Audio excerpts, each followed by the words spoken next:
have, I would like to welcome everybody. Some are still connecting, but they can catch up with us. This is Roundtable of the Chief Rating Officers Part 2, and we have a rather very provocative topics here about ESG risk and evolving risk. You know, why did we divide it in such way?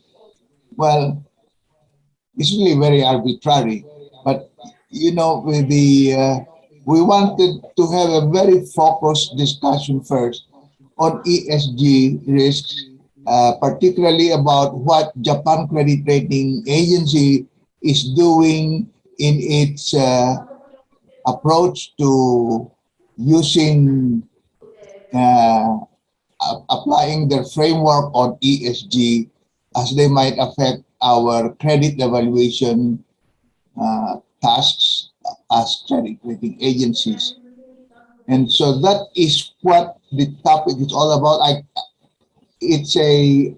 I have seen a very fast preview of the presentation, and it's going to be very interesting, and we might have to do a little bit of overtime. So Mr. Masuda, do not be constrained by the 15 minutes originally allotted to you.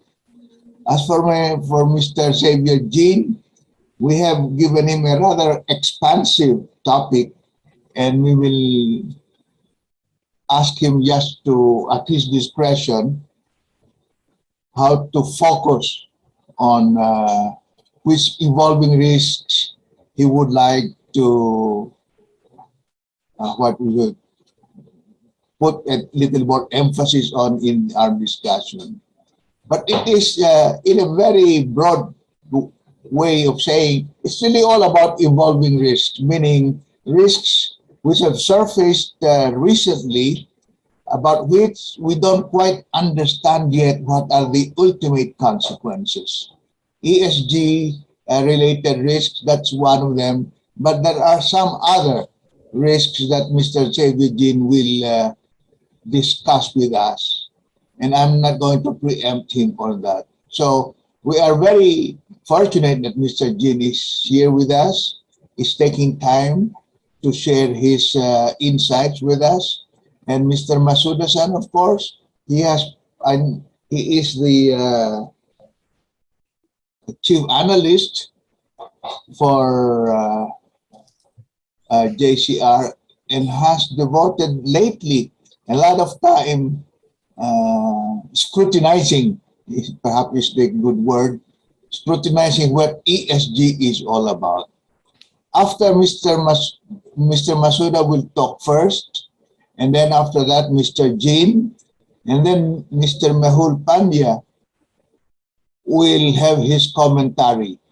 And when we say commentary, he will comment on the presentations of Mr. Masuda and Mr. Jean, and will have his own comments about the whole topics. In a way, Mr. Pandya will be really our lead in the tech question and answer portion. But we welcome everybody to ask directly from the speakers and from anybody else their questions, or even not just questions, but their own comments on the topic. So with that introduction, I would now like to invite our ACRAA chairman, Mr. Masuda, to make his presentation, and immediately after that we have a brief question and answer. After that, Mr. Xavier Jean will make his presentation, and we'll have a brief question and answer session. And after that, we will have Mr. Mehul Pandya, and we will have a wide-ranging question and answer session. So, Mr. Masuda, welcome, and please take over the floor. Okay, thank you very much, Santi, for introduction. Can you hear me? Yes, very much. Okay. Okay, thank you very much for introduction, and also thank you very much, and Sharia and Mehul-san, and to joining today. It's our pleasure to receiving to the participants in the seminar.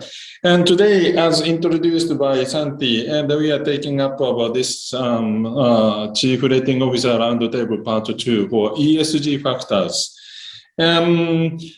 Obviously, ESG factor and that the credit rating agency used to focus even before the recent change of those ESG issue dimensions, because the ESG is one of the central pillar of the corporate credit risk analysis.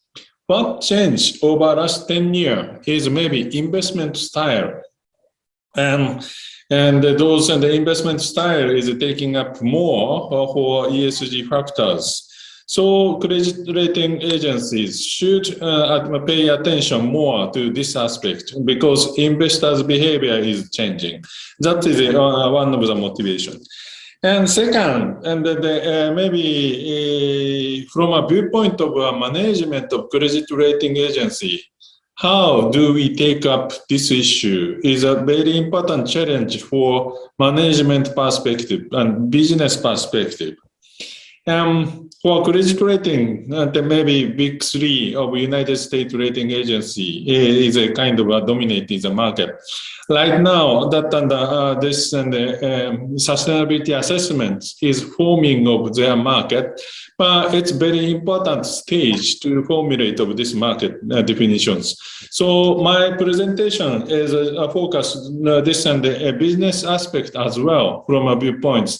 And our audience is the CEOs of the credit rating agency and also that management people of the credit rating agency. So from this angle, I'd like to focus on for those ESG scoring, which is parallel business, parallel to credit rating. So those are motivations, my presentations.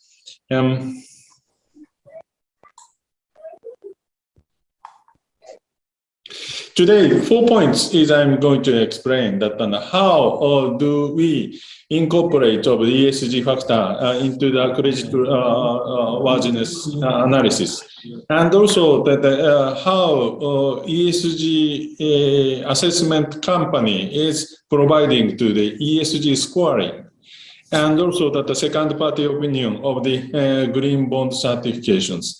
And the third one is the empirical study regarding the correlation between ESG scores and the credit rating and equity returns. And the fourth, this one is maybe from a JCR perspective, how do we provide those and the assessment to the roads?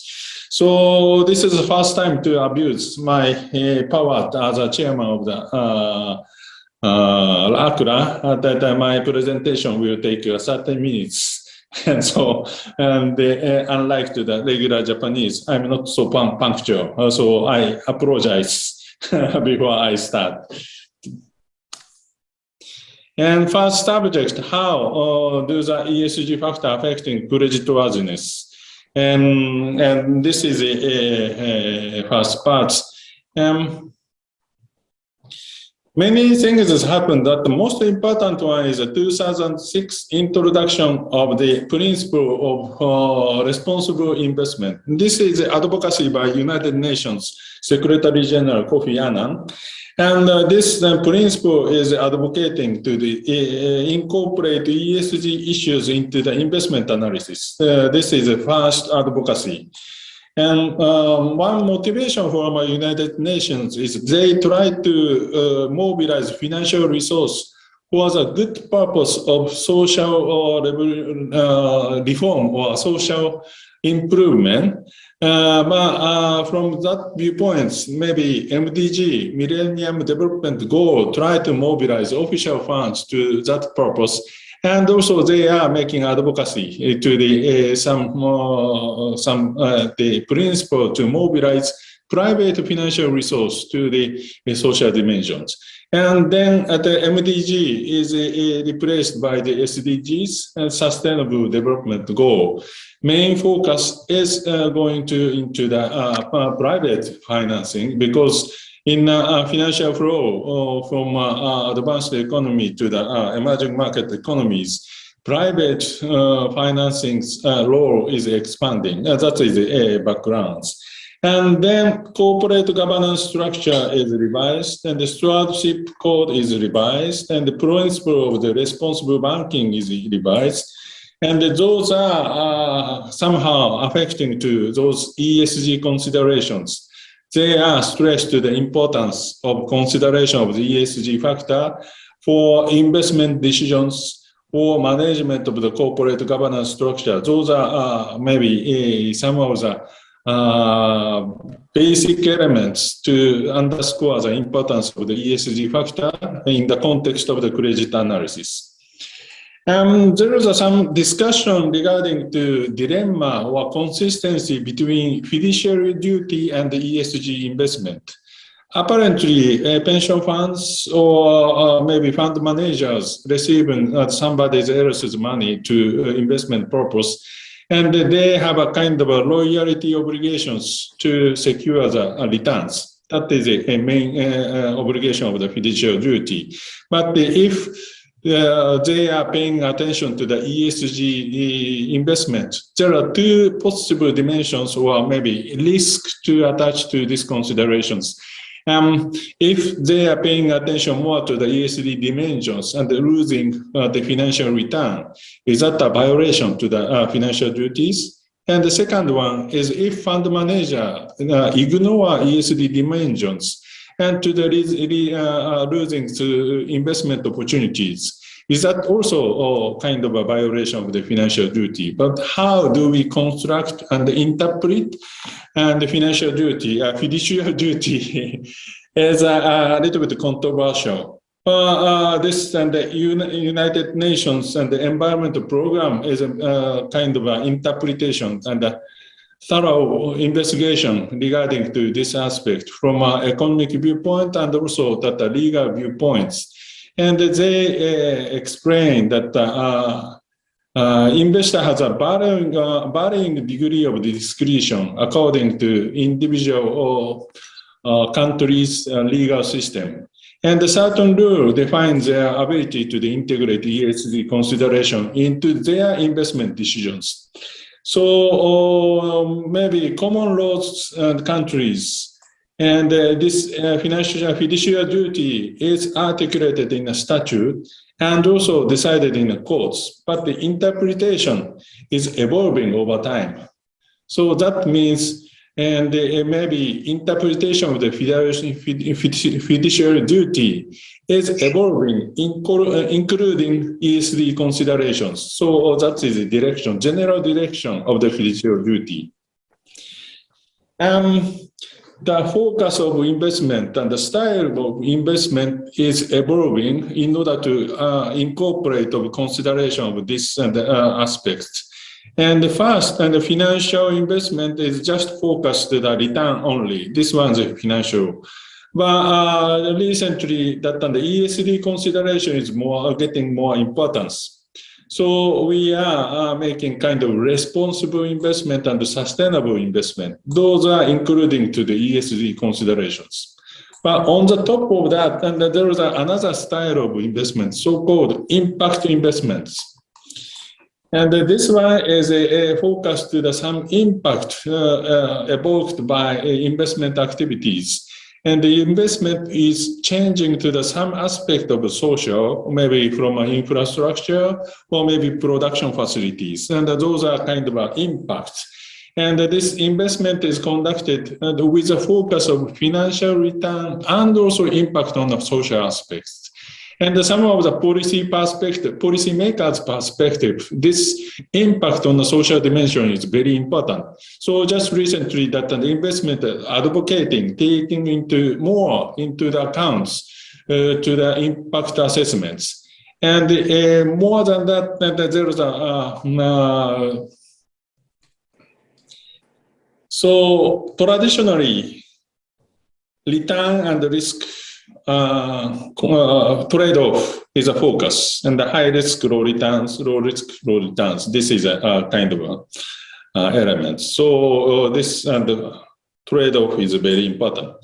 But another axis is added, axis of the impacts, and the high impact with low return and the high risk, or is there any kind of another type of risk? This sort of dimension is included. So assessment is more complicated because of this inclusion of third dimensions.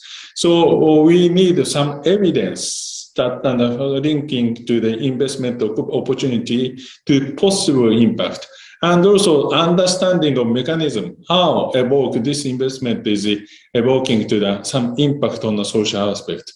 So those are very important and included credit assessment in order to deliver to the impact investments. And there are a lot of varieties of investment style, ESG integration. This one is just an inclusion of the ESG factor into the financial analysis. And the shareholder engagement. This one is the typically proxy voting guided by the ESG guidelines. And maybe negative screening.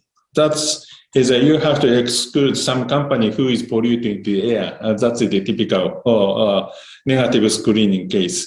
And sustainability thematic investment, like women's corporations and the female companies is focused for social or finance.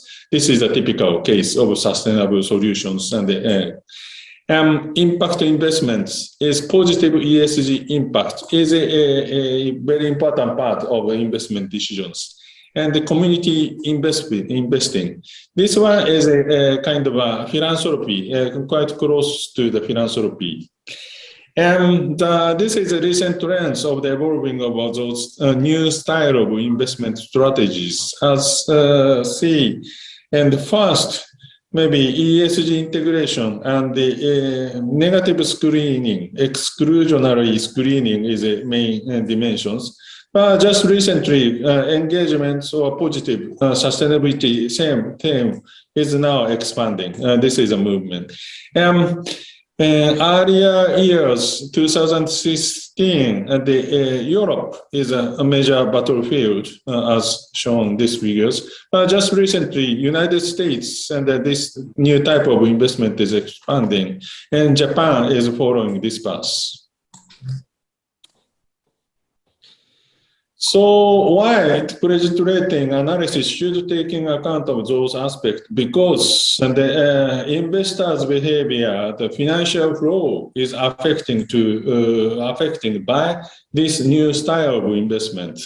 So for example, coal-firing thermal power plants, that has a kind of a reputation issues dimensions. And so many banks is a kind of a hesitation to the extending finance. That's the reason why that the financial structure will be affected. So that the credit analysis from a rating perspective should take into account of these dimensions. That's the reason why that we have to consider it.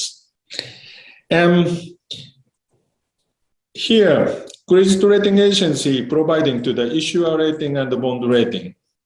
Recently, that the ESG evaluation firm is providing two services. One is ESG scoring, which is called as a ESG rating as well. And also this second party opinion is provided by the ESG evaluation firm. This credit rating business is a licensed business by government. And second party opinion provider is so far no license requirements. And the check conformity with the international standards of green bonds or many kind of things. This is a difference. And I'm going to explain how those different type of businesses interacting. Those are provider of ESG assessments, and the CDP, Dow Jones, S&Ps, and the MSCI's definitive and the FTSE Sustainalytics, ISS, which is a US company. Those are guys with covering to extensive amounts. And basically two things. One is a questionnaire response. Those company is distributing to the questionnaire and comparing to the certain individual or corporate scores on ESG. And also And those guys is using public information as a kind of basic information to the calculate of ESG index. Over last 20 years, and there's a consolidation is going on. Many providers try to dominate the market, and there's a substantial consolidation is going on. And right now, maybe 6, 7 is a very important. This one is a little bit different. This one is a second opinion providers share. Last year, that for sustainable green social bonds, the share, and in the 2002 and the 2020.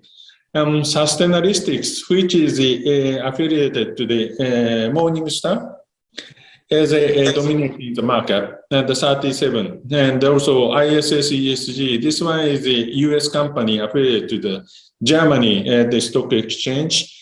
And the Kikero is I think Denmark, DNB is a best verifications and by a company by Denmark.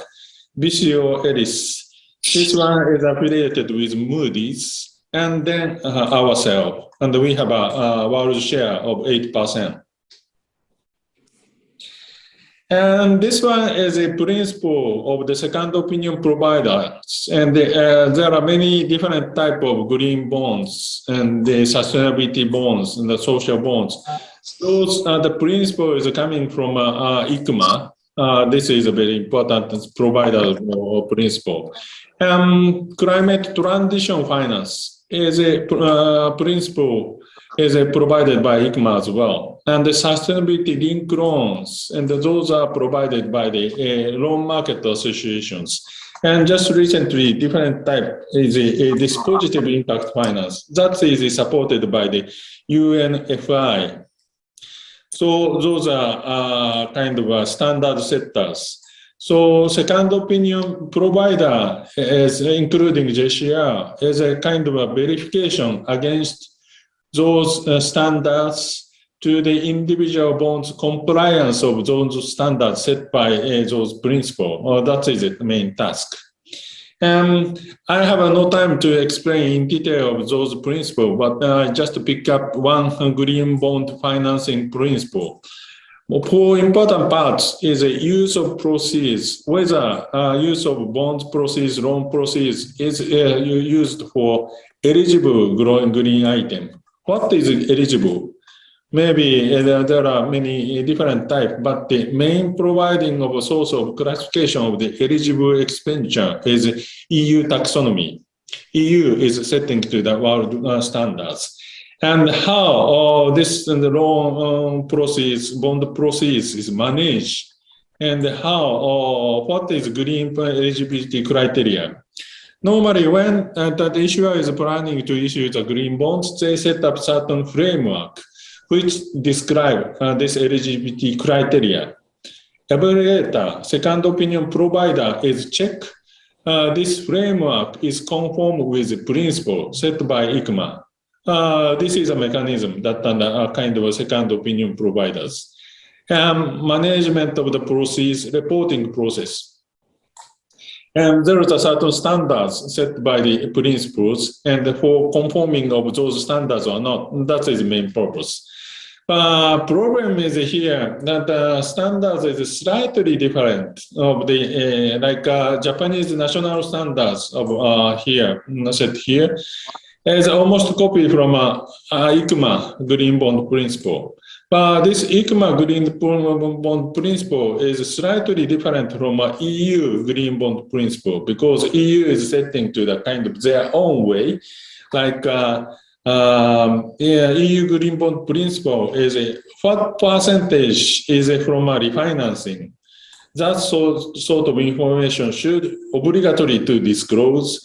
And the impact monitoring report is obligatory, and the external evaluation for those and the impact is obligatory. While ICMA is setting to those are discretionary, it's recommended, but it's not obligatory. So, and when we are making kind of a second party opinions, we have to check what standard we are making evaluation. This is a very important part.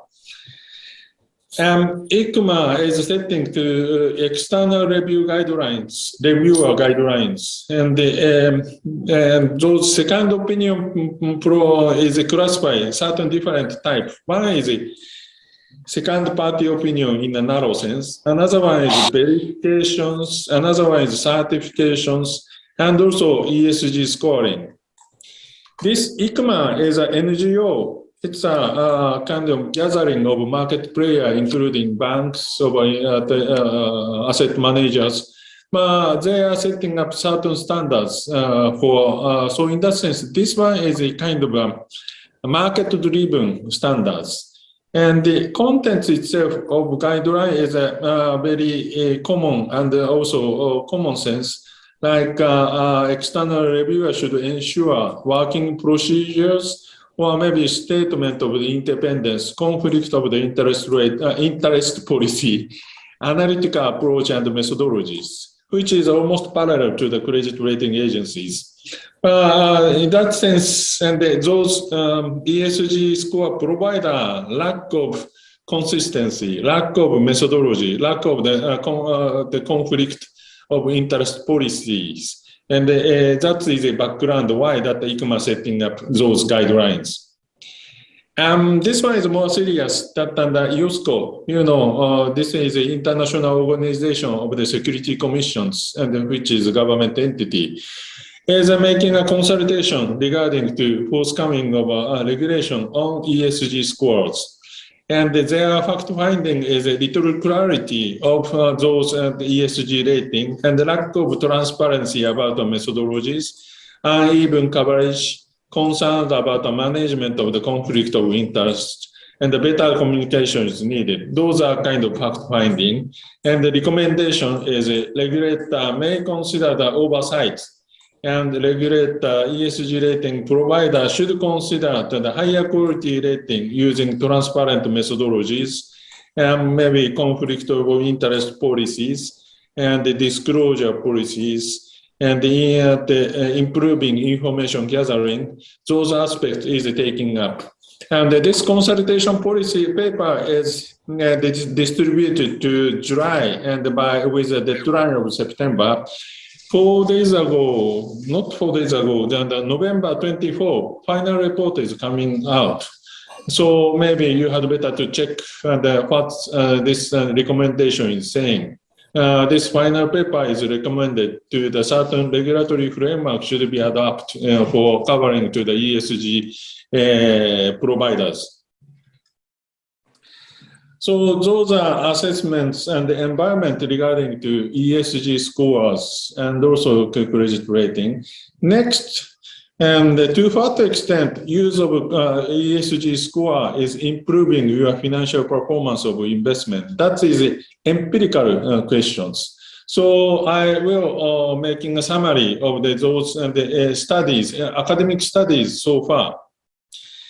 There are many different types of academic studies, and the first type of study is asking about the correlation among the various different ESG scores, which means consistency and meaningful of ESG score, because the different company providing different indicators. That means this ESG score is meaningless. And the second one is whether we can attain to the better financial result with focusing of ESG score or not. So correlation between ESG score and excess equity return is investigated. And the third one, the fourth one is correlation between credit spreads or credit rating and also ESG scores. Is there any linkage with a high ESG score with a higher credit rating or lower credit spread? Those are kind of empirical questions. If empirically this correlation is confirmed, you can construct an investment strategy by referring to the ESG score. And there are many different ESG score compilation methodologies, like the FITCI is using to those. But I don't go into the detail of individual methodology. But in nutshell, and they are picking up certain indicators from ESG-related indicators and making a weighted average, and they deliver to the kind of score, and they deliver to the evaluation score from a 1 to 10. This is a typical case. Some cases like S&P corporate sustainability analysis, which is overtaking Robeco methodology. Maybe you can look into the methodology documents, and it's quite comprehensive and detailed. What is a little bit difficult to understand is every year those different weighted average weights for calculation of the average is reviewed and also that adjusted, and also questionnaire contents is they adjusted. So it's very difficult to understand, interpret a kind of interpretation of the contents itself, because system itself is too sophisticated, I must say. This one is another example, Fitch score and also MSCI's and the scores and the correlations. As you see, this the relation of the Fitch score and the MSCI's, there is no tendency of the correlations. And that's because the focus is totally different. MSCI's is very focused to the how various indicator is linked to the corporate performance. And the Fitch is a different focus. And the corporate deal with ESG risk based upon integrated report by perspective. So if focus is different, those score is doesn't correlate. And this one is the relation between ESG score and equity returns. This one is area that extensive numbers of the academic research is accumulated. So generally speaking, that conclude positive relations. So if you use ESG score for seeking to the excess return of equity, that you are attain better performance of investment. That is a nutshell summary of a huge literature. This correlation is less obvious for correlation between ESG score and credit rate and credit spread, because those ESG is various dimensions. And the general finding is that there is some tendency that the higher score of ESG company tends up higher credit rating and tends up maybe lower credit spread. That is general tendency. But another observation is the S and G is more important than E for relation between the score and credit spread. And apparently, up to now, governance is more important determinants of the corporate performance. But this tendency will continue or not, because those target of the E is now beefed up because the carbon neutrality, the setting the targets and the compliance to the carbon neutrality is the more important dimension for corporate performance. So this and the observation of the academic literature will change over time. Now, last parts, I'm going to explain that the JCR approach, we don't provide our ESG score. And up to last month, before last month, we are taking up ESG dimension in credit assessment report, credit rating reports. But we determined to separate out this and the ESG score, because Japanese audience, who are the mainly institutional investor, asset managers, and those are our main audience, but they are focused more on contents of the individual company. Main comparative advantage of the credit rating company is we are having direct dialogue with the corporates. And while the ESG score is just comparison by kind of data collected by their disclosures. So we have taken advantage to making an interview of the corporate managers to what extent and those ESG dimension is affecting to their corporate strategy or not, and what is a strength point, what is a weak points, what is the risk factors. That is maybe a strong advantage. And we try to use of this advantage in this the newly issued reports.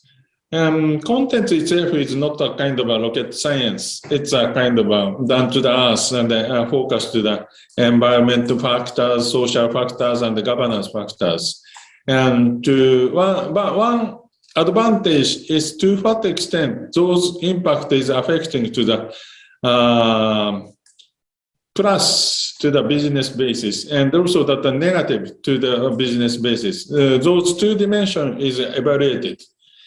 As I will explain by using a concrete sample. This one is a Tokyo Electricity Power Company, who is famous or notorious for nuclear accident. From that angle, from a future perspective, those waste is very important. So far, coal-fired plants is transferred to the JERA, which is funded joint venture between this TEPCO, Tokyo Electricity, and the Tube Electricity. So the progress for reduction of the CO2 emission is maybe depends on the success of JERA. But another dimension is maybe we have to continue to rely nuclear power plants. And for nuclear power plants, disposal of waste is also challenging. So those are elements that we are putting to the waste. GHG is a very important risk factor in the future. So another sample is a Nissan Motor Company. Compared to the Honda and the Toyota, and the Nissan Motor Company has an advantage of EV. They are setting up certain manufacture plants in UK and China. Those are kind of strategic factories to advance of EV. There is some newspaper article in the Nikkei, today's Nikkei, that Nissan is expanding to their production of the EV coming years. So in that sense, opportunity of GHG, that means Nissan has an advantage compared to the Toyota and the Honda, and putting to the opportunity score of this one to the 2. That's this element is very important. This is a kind of sample. So this is my presentations, and this is the takeaways. And one is a fiduciary duty concept is maybe changing and evolving to allowing to the more interpretation of the ESG factor in the investment assessment. That is one thing. Secondly, that the relation between ESG factor and return is empirically confirmed. So in that sense, if you are taking onto the ESG factor in your investment decision, you attain better financial returns. And from that angle, credit rating should also consider ESG factor, because the ESG factor is one of the determinants of the financial structure of corporates. And so far, ESG scoring, the ESG rating is showing to the great diversification in the methodologies and require a kind of a more disclosure to the methodologies, and the communication should be improved. That is a recommendation provided by a recent report by UNESCO. Thank you very much for your attention. This is my presentations. Okay. Yeah. Well, I have just one question. For now, Mr. Masuda, are these external reviews or ESG scores, are they solicited and paid for? That's my question. That's another point of discussions. And so far, ESG scores is a maybe subscriber pay model. There is some tendency of those and the issuer pay model is shifting because, in order to see sustainability score or maybe 50, you have to subscribe to those information service provided those information vendor. Just recently, those guys is directly contact to the issuers. So shifting to the issuer pay model has happened to the credit rating. So this tendency of shifting from subscribe pay model to the issuer pay model cause a little bit of the concern for credit rating agency. We have to compete regarding to. It's just a theoretical one, but there is some observation of this sort of tendency.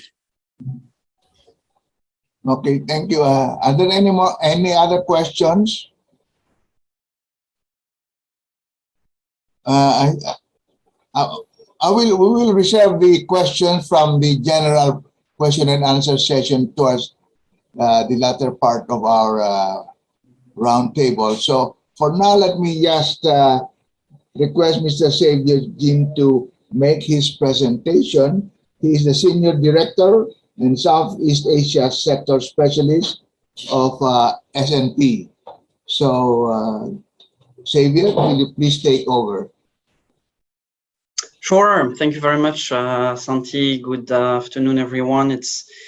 It's a great pleasure to speak about this actually very, very broad topic. So I hope I'm going to make some sense of how S&P approaches evolving risks, whether they are ESG, whether they are pandemics, COVID-like, whether they are maybe more structural risks like geopolitics or supply chain risk or cost inflation or these kind of things. Try to tell you how we view them in the context of our day-to-day job, which is really to analyze the credit risk of companies, governments, financial institutions, and so on. So this is what I had in mind. It's a very, very broad topic, and it's probably difficult to cover in 20 minutes, but I'll start with just telling you a bit about how we view or how we characterize what we call right now evolving risks, and what do each of those risks include. And then I'll give you maybe, I thought it would be good to give you a case study of how we thought from a credit rating standpoint, how we looked at, how we analyzed the most major credit event that took place recently, which was COVID. I'm not going to speak too much maybe on ESG. That's more of an emerging risk that's more acute for some sectors than others, but also tell you about how we are thinking about this from a credit analysis standpoint. And then I'll conclude. I'm not very sure whether we have time to go through that last one, which is dealing with a risk which we call structural risks that flare up once in a while. Supply chain disruptions or cost inflations are nothing new, really. They've been ongoing since the 18th century, the Industrial Revolution. So it's something that I like to think that us as a credit agency are able to capture relatively easily in the credit analysis. And then what I want to do as a conclusion is to put the point, and maybe that is back to what Masuda-san was saying in terms of governance. What we are observing is whether you have very unexpected risks that, come right away like COVID that nobody expected, or whether an issuer, a company, a bank, or a government is facing structural risks, something that can happen once in a while. What we have observed is it all goes back to how that issuer is managing that situation. So it's about management, it's about governance, and it's also about liquidity, because at the end of the day, our job as a rating agency is to try to estimate the risk associated with non-payment in full and on time. So I thought I would conclude with some comments about that. So let me first kind of show you a pictogram that I prepared that is very imperfectly, surely, and maybe not in a very academic way, but is kind of showing you how within S&P we think about this kind of evolving risks. So there are the structural ones, some what we call emerging, and what we call predict events at the other end of the spectrum. So the structural risks, they can be macro, they can be industry specific, or they can be company specific or issuer specific. And because they have flared up once every few years, or maybe once every few months, or because they have flared up over time, we know that that particular issuer is exposed to them. And those, they can include industry cycles, of course, commodity price volatility. For companies in emerging markets, like we are all in currency depreciations, because every few years you have a massive drop of, let's say, Southeast Asian currency, for instance. Country risk, regulatory risk, all those risks, we know they are there because they are really part and parcels of the operations of an issuer. And then there is a second category of risks. They are risks that we know they exist, but today it is rather difficult to put a precise timeline or a precise estimate on how much do they matter. Why? Because maybe they're very long dated. Why? Because maybe we don't have all the information about them. Maybe also because they are so long dated that companies can adapt to some of those by changing their business or by changing the way they are managed. This can include substitution risk, changes in consumer patterns, demographics, slow technological change. And I'm not going to speak about pandemics because if you tell me which of those categories pandemics would fall into, if you had asked me that question in 2019, there would probably have been more of a credit event. I think very, very few people in the financial markets expected a pandemic to take place. So they would probably have been like what was commonly referred to as a black swan event, or a very, very low probability, very, very high impact type of event. Now, of course, pandemics, because we've been living with them for 2 years, we know they exist, and we probably know that there will be more coming up over the next decade or over the next 20 years for a wealth of reasons, rising demographics and climate change and so on. So we'll probably kind of now consider them to be emerging, i.e. a risk that we are aware and that we have to take into account today in our credit analysis as much as we can, versus what would have been a credit event with a very, very low likelihood, high impact, like high impact on the credit quality. And then so you have the other credit events, which I would say they can be macro, they can be industry specific, they can be issuer specific. They are just extremely difficult to predict without falling into a binary outcome in our credit analysis. It can be a technology change that happens overnight or over a very, very, very short time frame. It can be a geopolitical event, for example, a war, a nuclear attack, something like that. It can be a radical shift in economics that really was completely unpredictable. For instance, a country going from a highly liberalized type of economic behavior to a highly planned or highly centralized economic behavior because of a political change. So those are very, very difficult to predict by definition. And they tend to be very low probability and very high impact. And then you have risks that fall in the middle, and this is the blue line that you see between structural and emerging. So things related to energy transition, things related to physical asset risk, climate-related risks, supply chain risks. Maybe they don't happen very often, or maybe they happen over a certain period of time, but some issuers will be more structurally exposed to them than others, depending on the quality of your asset base, depending on your geography, depending on the strategy of the issuer, and so on. So these, they are not structural, they are not emerging, they are a little bit in between. So how do we capture those in our credit analysis? So first of all, the structural risks, we have to be very clear about them. We know they can happen, so we have to take them into account in our credit analysis as early as possible. So for instance, when a new issuer is coming for a rating and we know it is located in an earthquake area, we can't predict an earthquake, but we know that because it's located next to an earthquake area, there is obviously a higher degree of risk associated with its credit quality.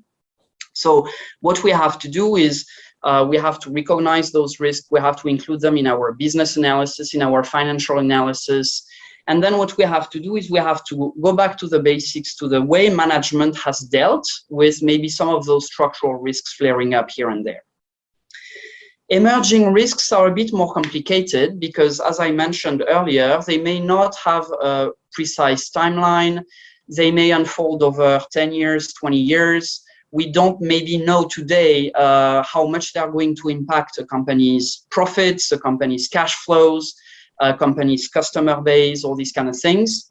And here the focus is to be aware of them, to discuss about them in our credit committee, but also because we can't have a great estimate about how they impact the credit quality, then it's all going to be about scenario and sensitivity analysis.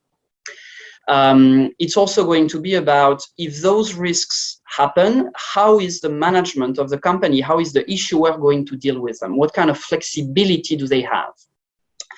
And as the risk crystallizes, and I will show you an example with ESG, as we get maybe more clarity about the impact, as we get maybe an acceleration of that risk, a crystallization of that risk, then the idea is to try to incorporate this as if it were a structural risk, meaning you know, in our base case financial projections and business analysis. And then the credit events, it's going to be a bit more complicated because these are very low probability, high impact events. And surely what you don't want to do is you don't want to, you know, use as a base case something that has an extremely low probability of taking place. Because then if we have this kind of behavior or this kind of mindset, the tendency will be to have extremely low credit ratings or extremely low credit quality, effectively for every company that just has one big asset, every company that's located next to the seashores, every company that is located in a particular maybe higher risk country, and every company that is exposed to energy transition. Of course, in 30 or 40 years, it's very likely that oil will be, coal and oil will be substituted. Do we want to reflect that risk 40 years away into our credit ratings today? I.e., do we want to have maybe B category ratings or double B category ratings for all these massive oil majors, which for the next 20 or 30 years are going to spit immense amounts of cash flows anyway? So this is something we have to be very aware of. And here, the way we think about those is to try to understand, okay, what are those possible very low probability, high impact events? Try to understand and discuss and engage with management. This is why engaging with management is so important. What the company, what the issuer thinks about those risks, what are their flexibility in dealing with those, the liquidity profiles, whether they, you know, they are just taking those kind of very low probability risk into account when they are dealing with their strategy, with their financial policies. And then as they may look like COVID to be more recurring or maybe just happen more often, then we actually look into them as emerging risks. There's three very, very important things to what we do in our ratings work at S&P. Is the time frame of the analysis. Our ratings are not time-bound, but the visibility and the timing is very important. We are not rating to something that will be happening in 40 or 50 years. That's just too long. We need also some estimate about the materiality, because there is no point in you know, exaggerating the materiality of something, because that's once again going to lead to very low ratings, and that's not necessarily something that we want. And then what we have to answer in our credit committee as a question is really, how do these potential risks matter from a credit quality standpoint? We know, for instance, that dealing with communities and being a good corporate citizen is a very important thing for every company. But when or to which extent does this matter in reducing the credit risk of a particular issuer? So quantification is something that's very crucial for us. So every quarter, actually, the senior leadership of S&P, economics leadership, analytical leadership gets together, and we try to understand some of those risks that we think are more pronounced over the medium term, the near term, and the longer term. And we try to understand, how much do they matter for our credit analysis standpoint, and whether that risk trend is staying the same over the next few months, whether it's increasing or whether it's declining. And today, obviously, a lot of those risks are related to COVID, the first one in particular. But then we see another big evolving risk, I guess, which is the debt overhang from every corporate agent in the world, from sovereigns, from corporates, from FIs, even consumers and households, where there's a massive debt that has been created during this COVID period. Geopolitics, economic policies and uncertainties regarding China, supply chains, of course, which is something probably more in the short term rather than the geopolitics and the debt overhangs, which is more of a medium-term issue. And then the structural risk, and here I should probably also include the technological risk, carbon-related climate change and technology, which today affect a lot certain sectors, very few others, but the impact of those is just going to get bigger and worse. So what I want to do now, maybe a minute, is to tell you about how we dealt with COVID. So this was maybe a one in multiple decade credit events. I think it's very good to kind of, set the record straight that, of course, none of us had expected COVID to happen, but when it came to dealing with the credit consequences of COVID, the policy, the analytical policy of S&P has been to take a measured approach to that situation. We could have just said, oh, it's going to be a catastrophe for the economy for the next 2 years. We downgrade by, let's say, 3, 4, 5 notches, every single company. Because we just have no idea about what's going to take place. So that was one approach. We actually selected a much more measured approach that was a lot more first industry specific and then very quickly became company specific. Because what we have observed over just a few months is within a given industry, you had companies that was actually doing really well or much better, and then some companies that were actually doing much worse. So having a very wide spread industry or even global or region-specific approach to credit analysis, we clearly came to the conclusion that it was going to be too extreme and too dramatic. So this chart is showing you the rating actions for our Asia-Pacific corporate and infrastructure portfolio. So there's about 700 companies that we rate. Obviously, the red bars that you see indicate the intensity, the number of the rating actions. So when we downgraded or changed the outlook to negative, so negative credit indicator. A lot of them took place within the first quarter and second quarter. But what you also see over time is as we get more visibility about the situation, as companies also do a lot of stuff to mitigate the impact of COVID, then, the downside pressure to the credit quality is actually reducing, to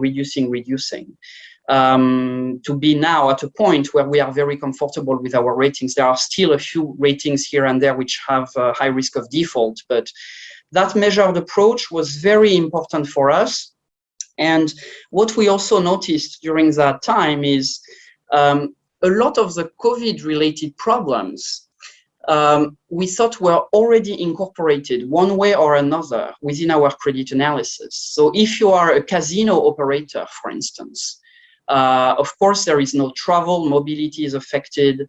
You will have a lot more problems if you have just one casino in Singapore than if you have 20 casinos globally, because the diversification effect in this case is helping you. It's helping you if you have an operational problem, or it's helping you if you have a health-related problem. And so a lot of those risks had been captured on the onset of our credit analysis, and this is why the majority of the rating downgrades have been a notch. There is about 20% of those rating downgrades which have been 2 notches and very few multiple notch downgrades. And what we have also observed is there has been very few downgrades or rating actions at the investment grade level. Of course, there has been some, but very, very few. So the ratio is about 10 to 1. Most of the rating actions have actually been at the much lower rating level. So that is also telling us that we could probably have done a better job in maybe anticipating or reacting a bit more quickly to some of these COVID developments. But effectively, those with weaker structural credit quality were more affected than those with much better and much more stable earning profiles. And a lot of the discussions we've had, once again, with management teams has been about action plans. It's been about financial policies. It's been about liquidity management. It's been effectively how are you going to deal with that situation? So because the projections at the end of the day, you know, maybe revenues go down 20%, maybe they go down 50%. We couldn't really know. It was a lot about management communication and how management dealt with those situations. This chart is showing you which sectors were most affected. Of course, mobility related sectors. I want to speak about the other stuff, so I'll just go very quickly through this one. This is showing you effectively how many percent of a sector's ratings were downgraded and by how many notches. So in yellow, it's about 1 notch. So you see here, the majority of the downgrades was about 1 notch. Those mobility related sectors at the top of the chart were obviously more affected in terms of impact than those at the bottom of the chart, REITs and utilities and diversified companies. And what made the difference? And this is really where something as you know, very, very basic from a credit quality standpoint, what made the difference between the people who survived and the people who didn't? It was about size, it was about diversity, it was about geographic diversity, it was about the product, it was about the flexibility of the business model, and it was also about the balance sheet and the management ability to deal with change. And all of those factors, we try to capture them as much as we can when we rate an oil company or when we rate a REIT or when we rate an auto company. So our ratings performance could probably have been better, but there hasn't been that many defaults actually in 2020 and in 2021 because a lot of the banks started lending and companies cut the capex and managed to kind of weather the storm. So it's not like what happened, for instance, during the global financial crisis, or for people who've been around at that time, the Asian financial crisis, where it was really Armageddon and you were seeing companies defaulting on a daily basis. This is an emerging risk. So here, and let me just go very, very quickly through ESG, very, very quickly. So it is very important, and I think Masoud Hassan mentioned that in his presentation, the transparency regarding ESG analysis is something that is very important, trying to convince investors, issuers, regulators, the market that we are looking at those ESG aspects in our credit work. We've been doing this for a long time. Now what we've been doing over the past few months and effectively the past 2 years is we've been trying to communicate more about where in our credit analysis do we capture environment, social and governance risks. So that chart is extremely complicated, but the main takeaway is this is our corporate ratings criteria. And it's showing you the boxes of the different components of our work, you know, financial component, business component, industry component, and so on. And the gray boxes, they are showing you where and how do we consider environment, social, and governance aspects. And what you can see is we do a lot of this in our basic credit work, if I may say. Now, the trick is to convince the market and convince the people who use our ratings that we actually look at those things. And this is why just actually a few weeks ago, we launched what we called our ESG credit indicators. So what these ESG credit indicators indicate is how material, how relevant to the credit analysis are environment, social, and governance risks. So where in this chart here do they impact our credit analysis? Where do we think it's a positive for the credit? Where do we think it is negative for the credit? And the extent to which the credit rating would be higher or lower if the ESG risk was a bit different. So this is a chart. So we are actually releasing all those scores for the 5,000 or 6,000 corporates that we rate over the next few weeks. We've already published a few report cards by industries, but this is how we deal also with ESG and how ESG risks are evolving in our credit analysis. So today you're at the very left side of that chart. You know there is a risk, but it's very difficult for you to estimate it, and you're not really very sure about how the company is going to be exposed to it or mitigate it. And because of the long time frame, and that's the green line and the purple line that you see towards the left, there is so much rating buffer that maybe that risk is there, but it's not really impacting the company's cash flow ability or leverage over a medium term. And then at some point, those risks become more quantifiable, possibly more problematic, and that rating headroom, that capacity of a company to absorb those evolving risks at a given rating level reduces. And then when the reduction is so pronounced, this is when we are going to think about whether that credit quality is weakening by a particular E, S, or G factor. And this is exactly the time frame that we have followed for oil and gas, where we lowered quite a few oil and gas ratings back in 2020. The problems are going to be for the next 20 years, yet those rating actions were taken today in anticipation of changing industry, even though it's several decades away. And then at some point, and this is towards the last part of the chart, right part of the chart, there is no more buffer. The risks become more pronounced, more easily quantifiable, and this is when our rating is likely to change. So that timeline can be, over 5 years. It can be over 3 years if the change is more pronounced and more rapid. It can be over 10 years or 20 years, like it is the case for oil and gas companies. I'll speak very briefly about the structural risk of supply chains, and I think I'm running out of time, so I have to be very quick.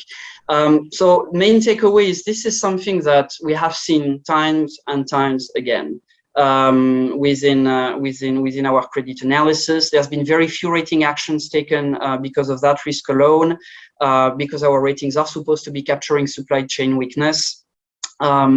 The companies have been through multiple cost inflation cycles before, so we don't think that's any different. Maybe it's a bit more pronounced now, but it's more transitory than structural, we think.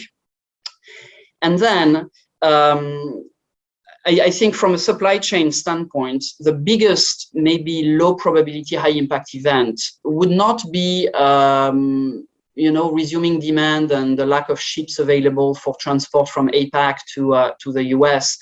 To me, the next maybe 5 to 10 years, the biggest risk for the corporate world, as far as supply chains are concerned, is physical destruction, physical asset risk. For example, a dam bursting, a big fire, a flood in a huge manufacturing center.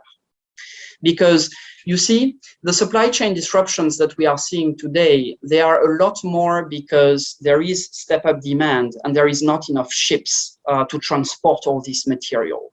So it's more of a demand-supply issue. If you have a massive dam bursting in the middle of a huge manufacturing center, and that dam crushes every single factory over just a few hours, what you are going to see is you are going to see a destruction of physical assets, which is going to have very, very long-lasting impact on supply chain, long-lasting impact on credit quality. So this, we think, is more of either an emerging risk because of climate risk, or maybe even a credit event. But we have to be aware that of that and not, I think, hype too much the supply risks that we are seeing today, which are just part of, a general or typical economic cycle. Last point I want to make quickly, back of the importance of management and governance. So a lot of the discussions we've had with issuers during this period of COVID is really about effectively how are you going to deal with the problems that we are seeing today, both from an operational standpoint, strategic standpoint, and from a financial standpoint. A lot of the companies that we are seeing facing difficulties today, it's because they don't have maybe the track record, or maybe the management has been, left clueless by the situation. Maybe their financial structure was already a bit leveraged, so they don't have that much flexibility to deal with it. And what we have also observed, and that's a big thing, I think, because in APAC, the past 10 years have been, there's been a bit of ups and downs, but it's effectively been a fairly straight line going up. Liquidity, plenty of liquidity, banks rolling over credit lines all the time. I mean, nobody asking questions about credit risk really. But when things are getting worse, now credit providers are actually asking more questions. And this is where diversity, access to funding, size, and track record of managing liquidity has proven very, very important. So you have had examples of companies in the airline business, okay, one of the most hit businesses, being able to survive. Why? Because either the government has provided the money, or they've sold a lot of planes, or they've cut down their operations, or because they just have access to a lot of different funding sources. So this is easy to disregard when times are good, but it actually becomes very, very critical when times are bad. And they tend to be very behavioral thing, company and governance driven. Okay, I'll just stop there. Sorry I have spoken too much, but looking forward to any questions that you guys may have. Okay, Farial, would you like to ask the first question? I was just saying that Mr. Jean's presentation was extremely, knowledgeable, and it gave us an insight into how we need to look at all the different things that are coming our way, especially in our developing economies, because of course there's still a lag in how we are doing and how we are looking at stuff. But I think it was very well explained. And while you said that it was such a large and a widespread topic, but I think you managed it very well, and it was very well explained. I only have one question. In your very first graph, in which you showed how there were more outlook changes, very surprisingly, now in this half, like the last 4 or 5 months, it seems that there are more positive outlooks coming through and far more upgrades as well. So that just, it attracted me, and I wanted to understand that how do you think that is happening? I mean, we're still maybe not completely out of the pandemic, but there does seem to be a visible change here if you see from February to June 2021. Yeah, absolutely. So it seems like a bit of an odd behavior. So first, what you are seeing is the green. It's outlook upgrades, and it can actually be situations in which the outlook was negative and went back to stable. So that is actually considered a positive action. All right. Most of them are like this. Yeah, there's very few rating upgrades. Okay. But there are also some rating upgrades as well. I can see the dark green showing up there too. Yeah, there's a few of them. So typically it's going to be maybe because of government support. Maybe it's going to be because we are more comfortable about the pace of the recovery for certain sectors. So you can think about metals and mining, for instance, or oil and gas. They've been very affected at first, but then very quickly metals and mining prices and oil prices started to kind of shoot up.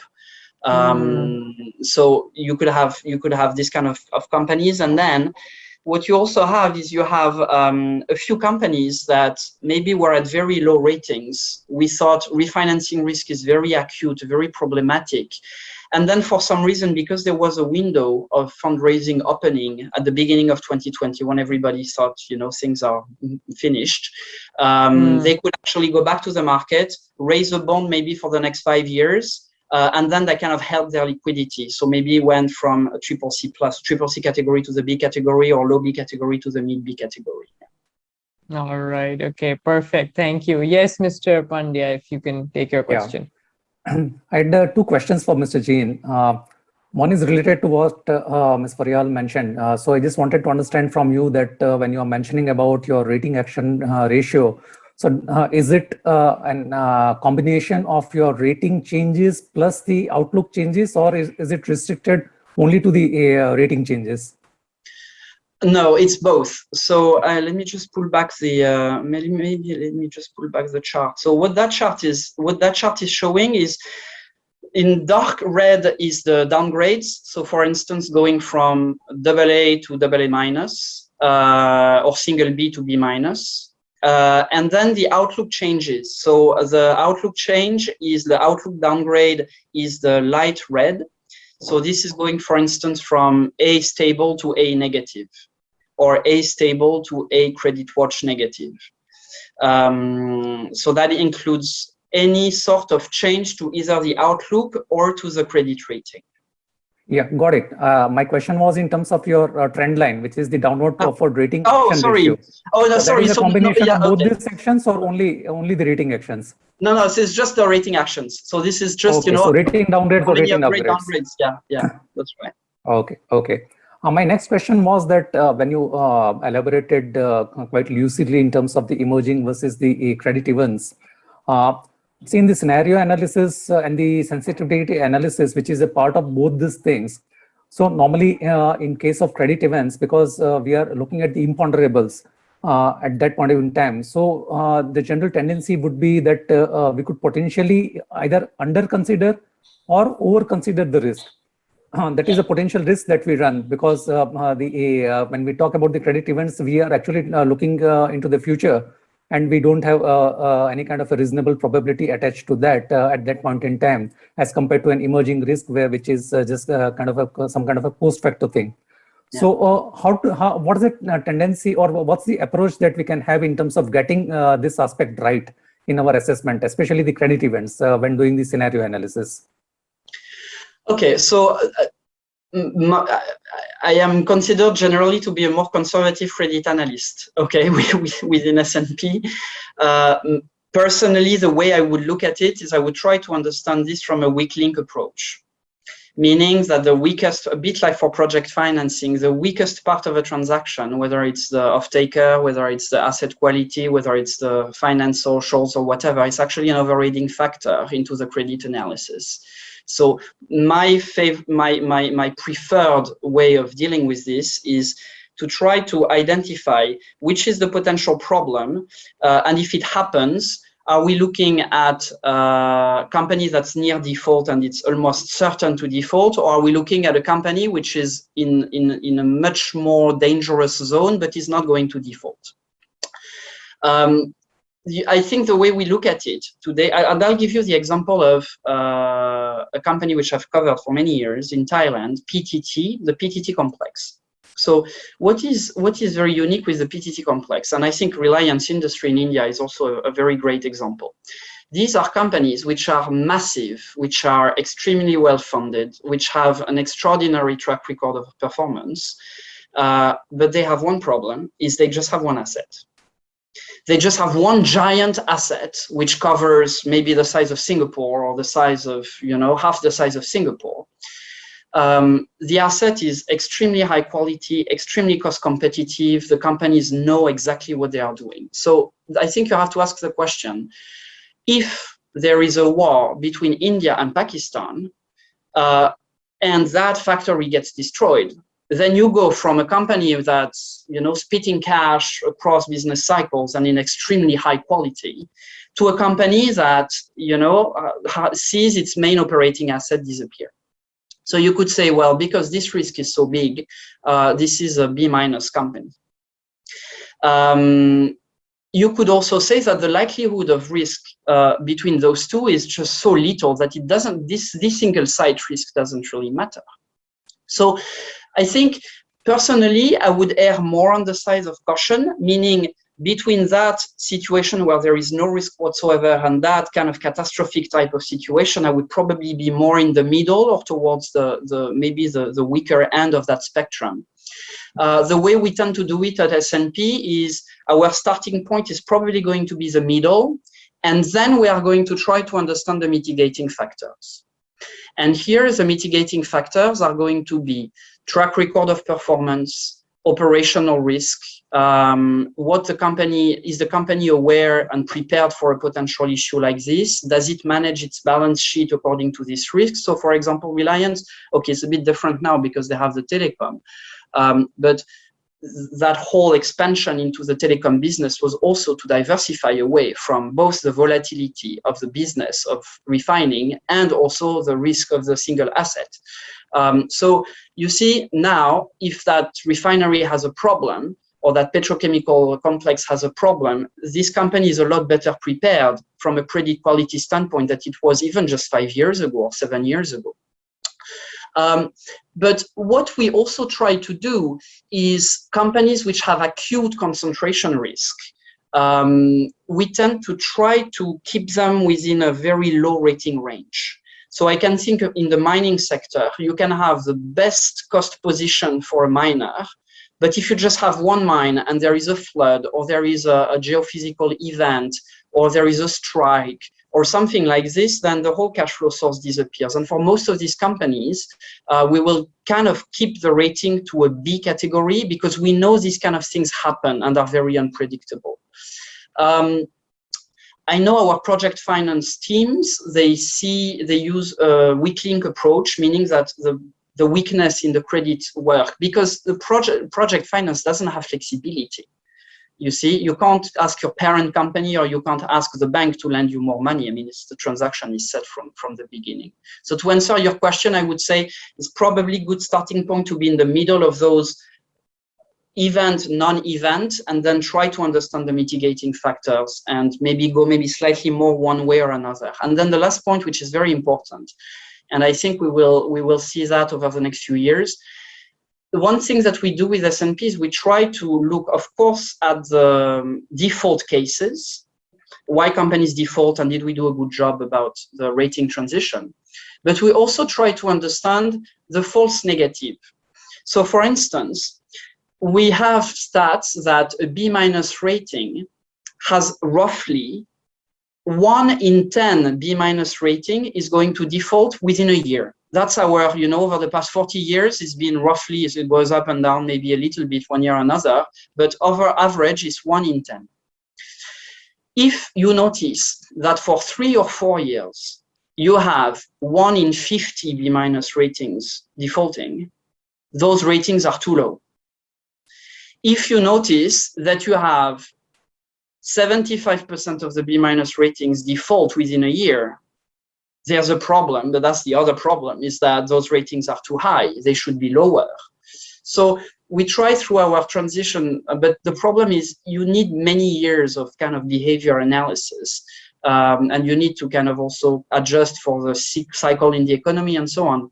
But this is also very useful in trying to see whether historically this kind of massive single site concentration risk or single geographic concentration risk is actually playing a role in our credit analysis. Yeah. Thank you so much. That was very informative. One question to Masuda-san.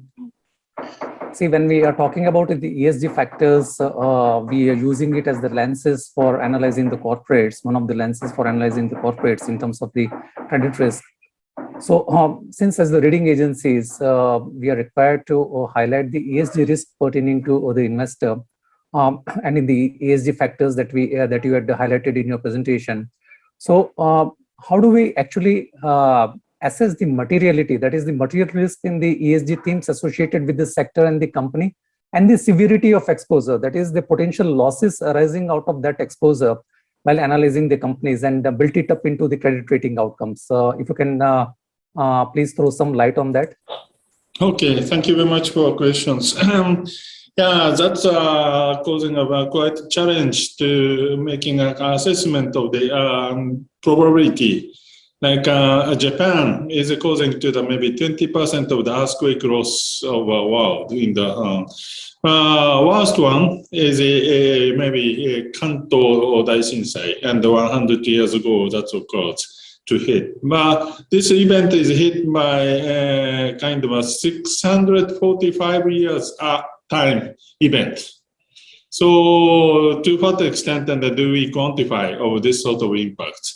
And there is some official announcements, and the government is making a cause of the estimation of the possible maximum loss.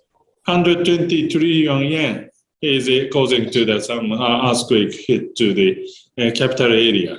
So those official statements combined to the multiply the assessments, that maybe ends up of certain calculation of possible damage. But there are many different items, and some of them the risk is assessed by using kind of referring to the damage insurance or this sort of thing, and all sort of risk is calculated by the insurance calculations like traffic loss, traffic accident loss, and some of the commodity price and the cycle. Those are maybe easier part to making assessment. And the loss which may be arising from a governance structure is a little bit difficult. As maybe aware that there is one thing of foreign manager of the Nissan Corporation is doing something, and he escaped from Japan. And still criminal trial is going on. But to what extent this and his behavior to hide of some of our remuneration issue is causing a kind of fundamental question to the governance structure of the corporate. This sort of thing is very important for in terms of those corporate assessment. But we cannot predict this sort of thing, criminal activities is occurred. But from hindsight, and if we are watching to the governance structure, we observe certain weakness of governance structure. And this Nissan Corporation is a dominated one single man, and without the kind of a lack of the kind of check and balance. And we have to deliver to the kind of weakness in the governance structure of corporates. So in that sense, and if we are very careful regarding to those, but it's very difficult to making explicit of this sort of small probability but high impact in series. That is very difficult. So we have advantage that the very experienced corporate analysts as they identify the important points to impacts. And as Xavier-san explained, that we link the approach to the project finance. And I think it's a very good metaphor. Weak link itself is lowest and the credit category to the maybe suppliers of those things. We have to calculate impact on the probability, both things. And also that under this ESG is not limited to the risk assessment. In the past, pollution is a risk. But right now, the ESG is casting to the risk and the opportunity. Like in Nissan's case, as I explained, that the EV is making a comparative advantage. So they may have a kind of a profitability is increased as a result of the taking advantage compared to the Honda and the Nissan. So in that sense, to what extent and this competition will evolving. That is very difficult to answer because the single factor analysis doesn't matter. And those sort of evolution, competition is involving a lot of factors, competition even within for Japan and also competition with and some other countries and the competition. So this one is a kind of a holistic approach by credit analysts is very important. So in that sense, as a hindsight, And maybe a calculation applied to this and the high risk, low risk approach is very important. Maybe from at the end, and the quantify approach has a kind of a reference. More importantly, that risk analysis insight is working more. So this is my observation. Thank you. Thank you.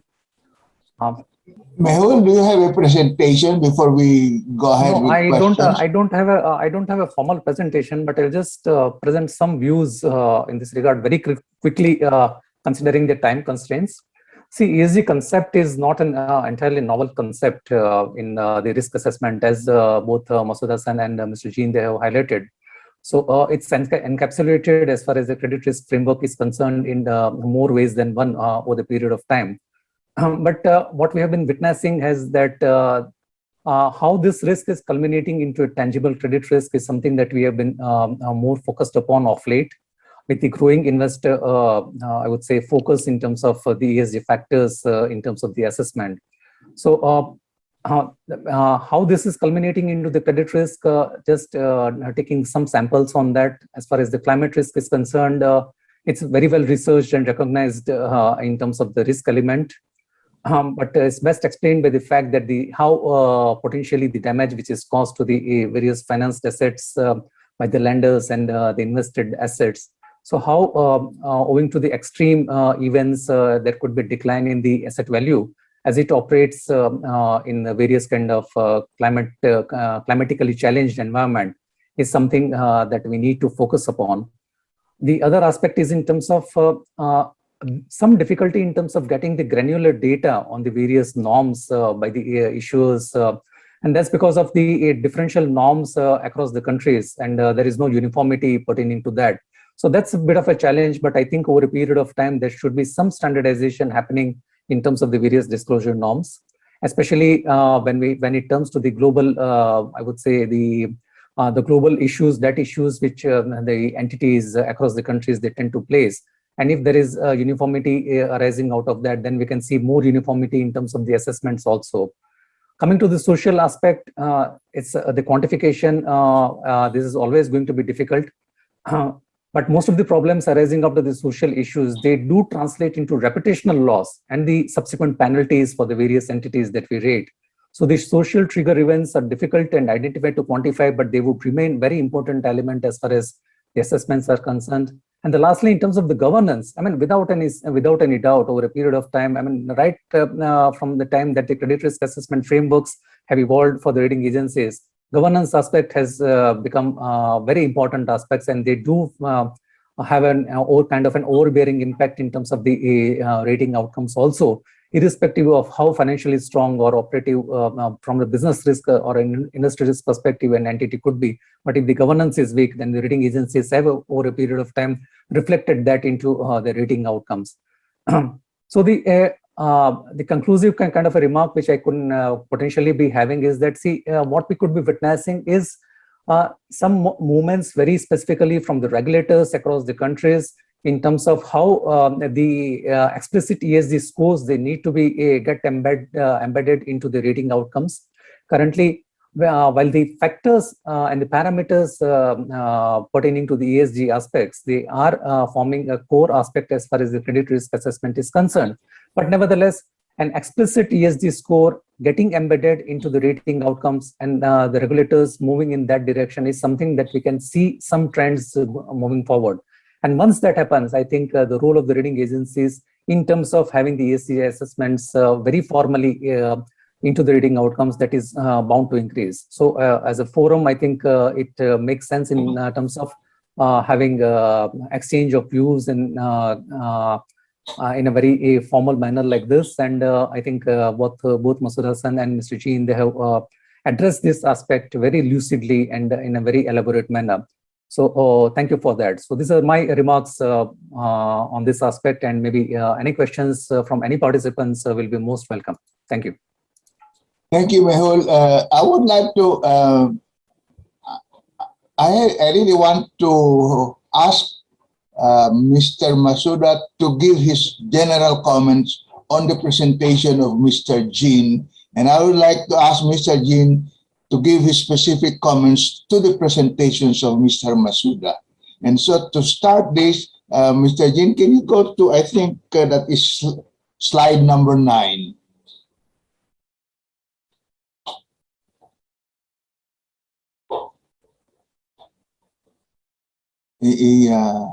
Slide. Okay. Yeah, this one. Mr. Masuda, I'd like to get your comment on this PowerPoint presentation of Xavier Jean. Does this is this aligned with your ESG approach, or what is the difference? Yeah, thank you very much for allowing us. And we are quite impressed and how that S&P is systematically tackle that it's not just recent years, and but it has a very long history to tackle these ones. And also that S&P is a kind of a very different 3 or 4 at least, and to my knowledge, and different in the ESG indicators like flagship corporate sustainability analysis, and that is maybe adopted from. And Mr. Jean's and the explanation is a authentic approach how they are incorporating to those ESG issues. I think that's in line with the PRI's and the principle of the responsibility investment and the recommendation that the credit assessment for rating should take in account of these ones. Almost the item itself is not so different, and how those items is affecting to cash flows. Our approach is we try to focus on the 2 different things. One is a negative, which is risk aspect, and the pollutions, maybe production of those the negative, like weapons and the cluster bombs. Those are kind of a negative aspects.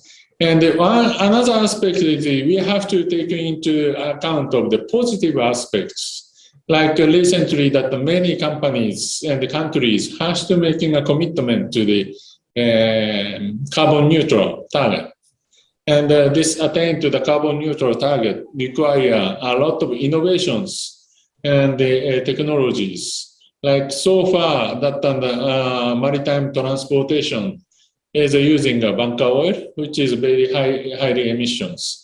But that's maybe will be succeeded by the another environment friendly fuel like hydrogens, or maybe ammonium mixtures, or maybe wind supported areas. So how to incorporate those in the plus aspects and like tackling to those non-carbon neutral aspects is a very important dimensions. But that's including a lot of uncertainty that under this under innovations and the technical developments is hinged upon kind of this R&D activities of corporates.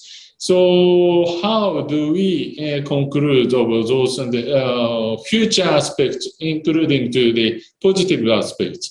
That's my questions, and to in this context of those and the analysis, not hindsight and looking backward on the analysis, as well as forward-looking analysis. That's my questions. Thank you. Okay, thank you very much, Mr. Masuda. Can we project slide 29 of Mr. Masuda? Because I'd like to ask Mr. Jin to make a comment on slide 29 and 30.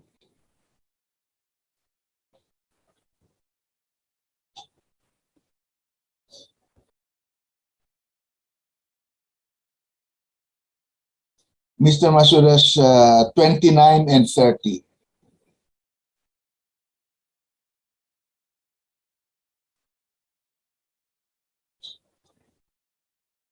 Yes, Xavier, I would like you to make your comment on this, and how does this, if this is what do you call this?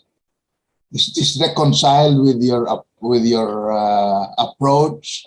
And that's this 29, and the other one is 30. Yeah. The next one. Yeah, this one. So Let's go first with it. 29. Just put it there for everybody to look at while Mr. Jean is making his comment.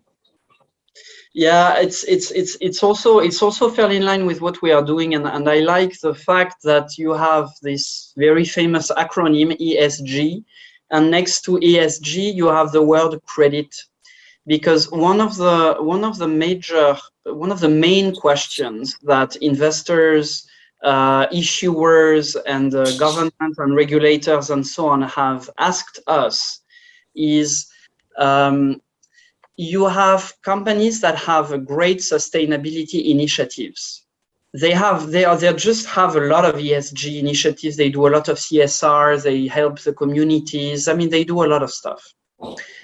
But sometimes this ESG initiative, they don't make the credit quality better or worse. So what we have observed is you have ESG as a very broad concept that's looking at a lot of different aspects, community engagement and CSR and water risk and physical risk and climate change and diversity of the board and whether you have a fair share of, women or minorities or these kind of things. And then we have those ESG components that we think are more material for the credit quality. And this is why it's very important to distinguish, I think, ESG as a concept and ESG in credit or ESG credit risk, which is really looking at those few ESG factors that do have a material influence on the credit analysis. And I see the one that Masuda-san mentions here, ESG, GHG. So we look at, this is climate transition. So we use the same. Waste management, we use pollution and waste is the same. Disasters, we use physical asset risk. So this is really the same. Natural capital is the natural replenishment or exhaustion of how do you call it, of, let's say, of the earth for agribusiness or water or these kind of things. We also look at this. Actually, we have found that those 4 E factors, depending on the industry, they can have a very, very material impact on the credit dynamics of a particular sector. Whereas, for instance, in S or in G, what we have noticed is things like community engagement. So it's the extent to which, you are giving away money to charity causes and, participating to scholarization and all these kind of things. It's horrible to say, but the impact of those CSR initiatives from a credit quality standpoint is not great. Health and safety is a lot more important, for instance. Human capital and human relations is extremely important in labor-intensive or in a sector like mining. So you have a lot of these E factors, S factors, G factors, which are very important for an overview of sustainability risk for a given company, but which don't really matter so much from the credit quality standpoint. And this is why I think this slide is great, because it's actually linking ESG stuff with the credit implication. Yeah. Thank you very much. Mr. Masuda, do you want to say something after that? After Mr. Jean? This is your slide anyway.